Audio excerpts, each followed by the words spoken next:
My wife, Christina, is the incredibly devoted mother of our 5 children. And what a blessing it is to be able to serve together in this way today. And we hope that we can lift your spirits and encourage you as we wish a happy Mother's Day to all the hardworking moms out there.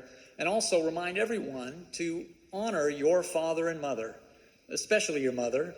For God has told us this is the right thing to do and is well-pleasing to him.